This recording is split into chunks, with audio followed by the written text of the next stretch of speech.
Still on the farm, while the animals pass by in the background, we continue our conversation with Neil. He tells us how and when his game farming days started. Yeah, so with the hunting business in full operation, I obviously started looking at investing in game and started off by probably buying, I can't even remember the year, but 1991 or so, at the Doringboom auction, we went and bought some white springbuck and some foal roebuck and introduced those. Little did I know they ended up everywhere in the district but on my own farm, but we tried it, and we added some gemsbuck, then black wildebeest and things like that, just to try and offer my hunters a bigger variety than the natural occurring kudu and springbuck in our area. And I've always sort of had an inclination, and I've been watching other pioneers that in the Eastern Cape that were bringing animals in. And in 2002 or so, I went to go and see Henny Barnard at Skitfontein at his sable breeding operation, when he just brought them in a couple of years. He was the pioneer. He brought them into the Eastern Cape, and went to go and see that. And it took me a long time to convince myself that that amount of money needed to be spent to actually get an operation like that underway. And then in 2006, I phoned my neighbour Robert Hobson at Swartrivier, and I asked him, how many gates are open on your farm? I'm going through to go and see Henny about sable breeding. And he said, I'm coming with you. So I picked him up and off we went through to go and visit Henny. And on our way back, by that night, we'd made our sums as to calculating what our fencing was going to cost us and what our first herds of sable were going to cost us. And then a farm came up in the market, so I ended up buying the farm and not buying the sable. And for a couple of years after that, I regretted not buying the sable.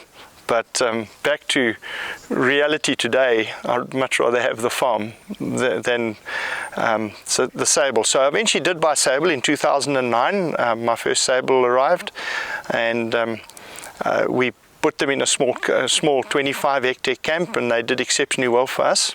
And referring to the farm that I bought in 2006, end of 2006, 2007, a good friend of mine, Dale Smith from Cape Town, and he's been coming to visit me on the farm for years. Him and I invested together in this farm, and then in 2009 we introduced the sable.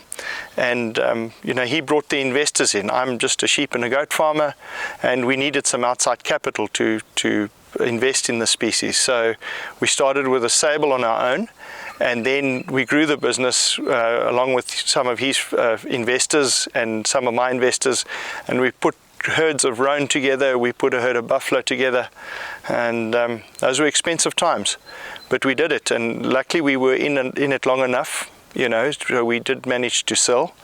And as they say, the rest is history. We built up a nice game farm. We have got plenty of roan, and I think over the years, roan have really become my passion. I enjoy them. I love the character. I love the animals' behavior, and they'll always be a little bit more challenging than any other species. As a sheep and a goat farmer, we farm in the Karoo on a pretty extensive areas. So for us to try and increase our turnover, and what you look at, and you're looking at turnover per hectare, and the old adage says, going with anything you have a passion for, you will make money out of. And so it rang true for us with the game industry, and I'm thankful for Dale and his investors that came in and helped us build that, which supplemented. It took sort of like 1,000 hectares of the bigger operation out of sheep and goats, but we certainly for those earlier years generated enough money, and if not more money than we did on the rest of the 9,000 hectares. But today, it fits in. It's like if you've got sheep, you've got goats, you've got cattle, you've got some game. I've had one or two other businesses as well which have contributed to where I've got to today. And one just has to diversify. And we felt with the intensive game breeding, we could use a smaller area of the farm to generate good money.